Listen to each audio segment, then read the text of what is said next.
Trump breaking news today. Vermont Republican primary pits Trump against Haley. The Vermont Republican presidential primary between former President Donald Trump and opponent Nikki Haley has been going back and forth since the ballots closed at 7 o'clock in the evening. The website of the Vermont Secretary of State stated that Trump and Haley were within one vote of each other, with 106 out of 247 towns in Vermont reporting. Haley finished in second place with 10,991 votes, while Trump had 10,992 votes, according to Alex Garlick, a political science professor at the University of Vermont. Haley had the best chance of winning a state in her run against Trump in Vermont. She had the support of Vermont Governor Scott over the weekend, and the state has a tradition of supporting moderate Republican candidates, according to Garlick. That doesn't make her a favorite, but she's giving it her all. At Haley's march in South Burlington, Vermont on March 3, Scott, who has been critical of Trump for a long time, introduced her. Earlier this week, Scott contacted several Vermonters via text message to encourage them to support Haley in the Republican primary. Updated maps and results for the 2024 Vermont primary. Vermont needs to make a choice, and on Tuesday, March 5, we can demonstrate our strong sense of independence, Scott wrote. The last thing this country needs is 4 more years of Donald Trump after all the controversy, aggressive speech, and increasing polarization he has caused. In the Republican primaries, Vermont had 17 delegates. In a statewide campaign, all delegates go to the candidate who receives 50% of the vote. On the other hand, the delegates are divided. Trump won the 2016 Vermont Republican primary with a 33% to 30% margin, according to Garlick. Kasich was the former governor of Ohio.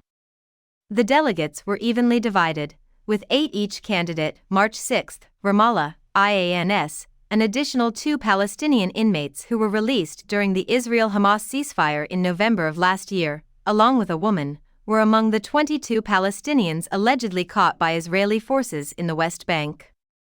The non-governmental organization known as the Palestinian Prisoners Club released a statement on Tuesday confirming the arrests, which took place in various towns including Ramallah, Hebron, Nablus, Tulkarm, Qalqilia, and Jericho. Torture, beatings, sabotage operations, widespread destruction in dwellings, and seizure of funds accompanied them, according to Xinhua news agency. The club announced the arrests of Mona Abu Hussein of the town of Aboud and Alman Naif and Hanan al-Barghouti of the village of Khobar, close to Ramallah, who were both released in a hostage-for-prisoner swap in November of last year during a temporary truce between Israel and Hamas. Reportedly, 3 females and 3 children were among the 9 Palestinian inmates apprehended by the Israeli army from the hostage-for-prisoner exchange. Released from Hamas captivity were 105 civilian hostages during the week-long interim ceasefire in November of last year. Among them were 81 Israelis, 23 Thais, and 1 Filipino. Israel reportedly released 240 Palestinian detainees from its prisons during the ceasefire, including 71 female inmates and 169 minors, according to groups dealing with Palestinian prisoner matters.